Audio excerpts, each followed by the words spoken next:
It's that time of the month again with a new Blue Exorcist chapter, and again, Blue Exorcist has just been good chapter after good chapter every single month, and this one is no exception. Now, while this was a good chapter, I feel like it was a little bit confusing, and I'm gonna try and rationalize and put everything together neatly for what occurred in this chapter from what I can understand from it. But we'll go through the chapter first and see all the events that take place. And like I said, I enjoyed this a lot, so I can't wait to get right into it. But first, like and subscribe and hit the notification bell if you haven't already. It really helps the channel and shows you guys like the Blue Exorcist content I make, and I want to do more Blue Exorcist stuff in the future besides the chapter reviews, so engagement on these reviews will show that you guys want me to do more Blue Exorcist stuff, and that'll be really much appreciated. But without further ado, let's just hit that intro and get right into the video.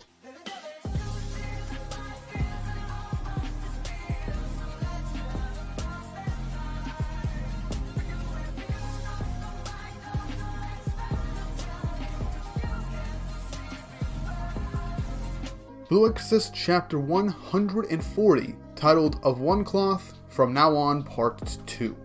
And this actually takes place directly from the last chapter where the Demon King appeared on a, let me repeat, giant freaking dragon, and it takes place with us with an aerial view of the Demon King appearing right on top of the dragon and looking down at all the demons and stuff at the bottom of the dragon.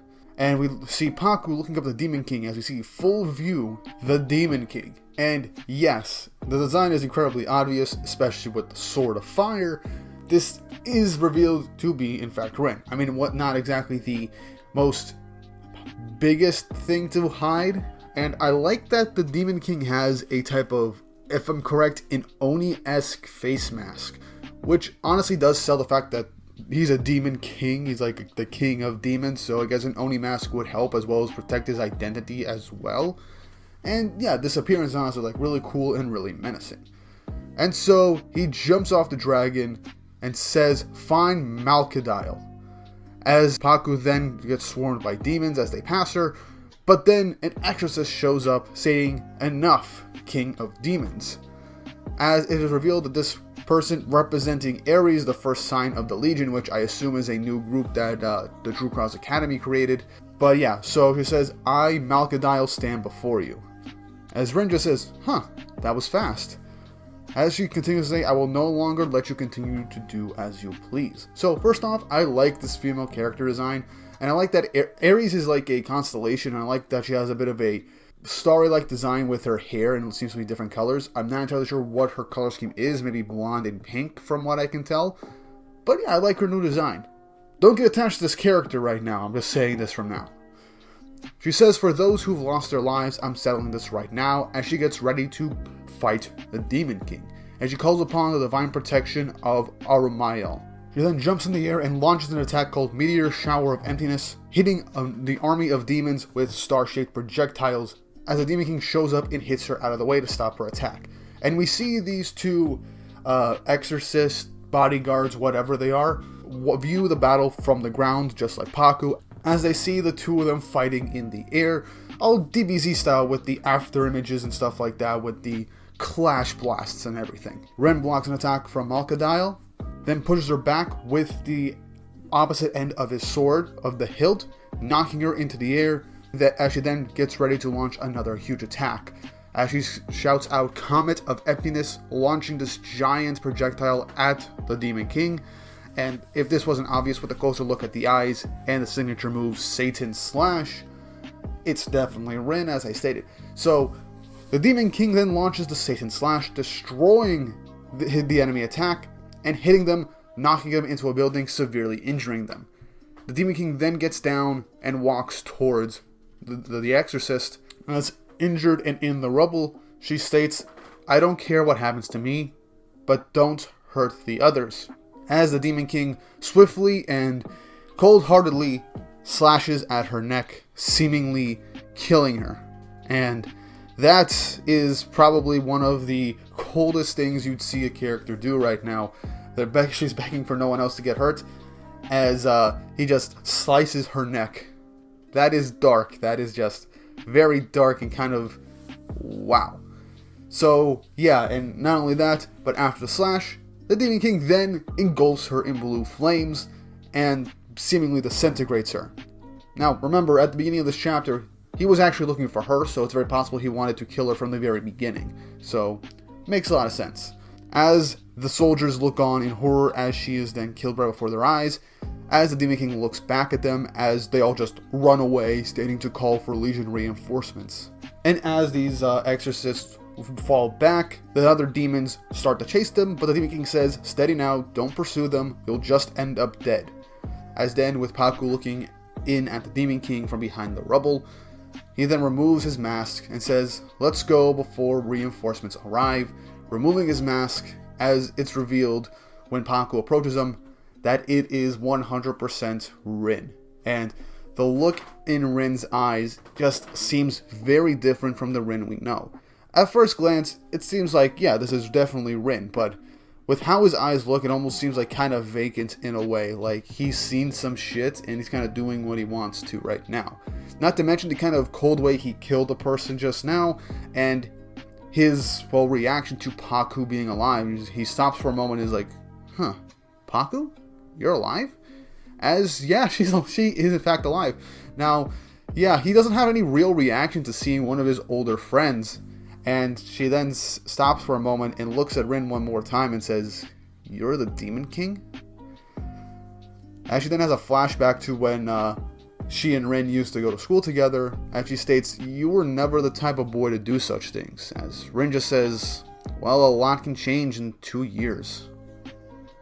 As he says, "Paku, you know that all too well." As he takes the demons, gets them on the dragon, and says, in fact, everything has changed.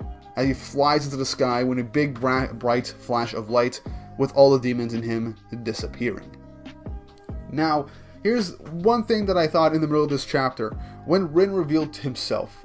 First, I like how there's a subtle detail, where as Rin is fighting as a Demon King, his hair is all white, just like when he uses his demon powers full on. But as he's removing his mask, his white hair starts to fade away and become black again, showing that he's putting away his demon powers. And I like that it's not just because that he has his sword sheathed. His sword isn't sheathed. Before, his sword being sheathed was why he was able to maintain his usual appearance and use his powers to a much lesser degree. But now it seems like he's fully mastered and, well, tamed the beast inside, or at least become one with it. And just the way Rin has done things in this one instance since this time skip, things definitely changed a lot. And with where this chapter goes from here, I'm a little confused, but I think I have a decent understanding of what's going on to explain to you guys in a second. So Rin disappears and Paku walks throughout the city, seeing some garbage in the middle of the street in a destroyed area of the city, as she then thinks about the time back at cram school, falls to the ground, and then just says, "What the heck, Okumura? If everyone knew, they'd be so sad. And how did Shima become a celebrity?" Almost like she's talking in denial, because she doesn't want to believe all this stuff right now. Saying that Suguro and Miwa would laugh at that, and when she mentions Izumo, she breaks down crying, stating, "Where did everybody go? Seriously, how did the world get like this?" as she shouts to the heavens.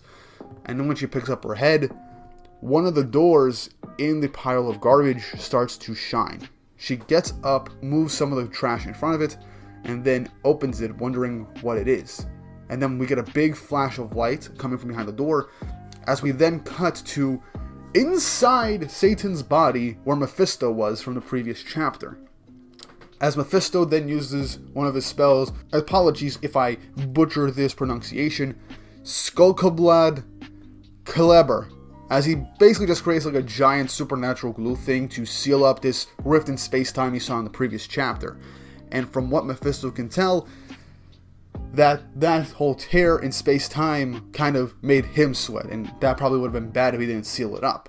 And he's pondering what he just saw. And what he saw could have possibly been a future from now on. It could have been the future from this point forward, but he just states, of course not. The future is always changing. But he then thinks, however, a future that even I can't see. as he damns Satan, saying that he thinks he can rule over everything as a god, stating that it's a good one, like a good joke. Stating that, making it feel like everything we saw from this chapter so far, and the last chapter, was just Mephisto looking through a rift in space-time, seeing a very possible future that we're going to have. That is insane. That is crazy. I did not expect it to go in that route, and for things to go so dark. But I'm interested to see where this could lead. Are we going to actually get to that future, or are we going to stay in the present? I'm not sure. So I was kind of wrong about the whole time skip thing, but that could still 100% happen.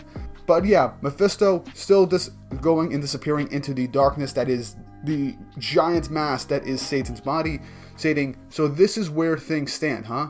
In that case, I'm going to have some fun, as he maniacally laughs as we continue to go into the darkness. We then cut to the real world, and I presume the present day, seeing Satan's body fully take over a good chunk of the area, as we then look and see someone bleeding on the ground as they move their fingers. And it is Yukio. As we get an aerial shot of Yukio on the ground with his leg bleeding, someone seemingly dead behind him with how the blood is splattered, ending off the chapter. Yeah, that chapter was crazy. Rin, the Demon King, it was kind of obvious from how he came in and how he was with the design, but Rin being the Demon King leading an army of demons against Trueca's Academy and seemingly mankind, like the worst possible future of Rin being an enemy. The cold and just ruthless way he just killed an Exorcist right then and there, and how he reacted to Paku and that look in his eyes like it was somehow distant or just cold. That is just insane to think about what happened to Rin. And then Paku just breaking down in tears in denial of everything that happened, remembering all the stuff going on at cram school when they all used to go to school together. That was heartbreaking. And now that everything we just saw is possibly just a possibility that Mephisto saw while inside Satan's body. I have no idea where things can go from here, honestly. The perspective was kind of weird based off of how Paku opened the door of light and then we cut straight to Mephisto. It could have just been that Mephisto, really quick, just saw things through Paku's eyes. And maybe we'll get to see more of that possible future in the next chapter, but I'm still not entirely sure. But now we're going to cut to Yukio. I think this is the present day based on how things are, because I doubt he was in a coma for 2 years on the battlefield. He probably would have died by that point. So this is most likely present day after the whole Maja disaster happened with Satan taking over the entirety of the world, merging with the earth. So it's very possible this is present day and not the 2-year time skip that we just got a glimpse of. But yeah, that was the chapter, and that was honestly kind of insane. I have no idea where things are going to go from here, if I'm being honest with you. How things are going to play out. I feel like the possibility of that future being real is very likely, and it probably is going to fall down to Yukio and even Mephisto to change things. So I'm curious to see what's going to happen next, and if we're going to pick things up from Yukio's perspective, that'd be great, because we haven't really seen him in a while. So I look forward to seeing that, and I hope to see what happened to the rest of the X-Wire gang, because it's very possible they could be critically injured after that giant blast. So I hope everyone's okay. I want to see Shiemi, Bon.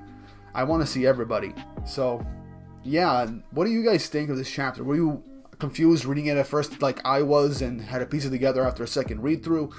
Do you think we're actually going to continue with that possible future in the next chapter, or are we just going to keep things with Yukio's perspective and then see whatever Mephisto's doing? Leave your thoughts and opinions down in the comment section down below, and give me your theories on what could potentially happen next. And once more, if you haven't already, if you like the Blue Extras content on the channel, please like and subscribe and hit the notification bell for updates on future videos. With how Blue Extras is going right now, it's very hard for me to predict where it's going, but I do want to make some Blue Extras content for you guys to enjoy in between chapters in the future, so look forward to that whenever I get the chance to bring up some really nice Blue Extras content. But with all that said and done, I hope you guys enjoyed the video, and I hope you all have an awesome day.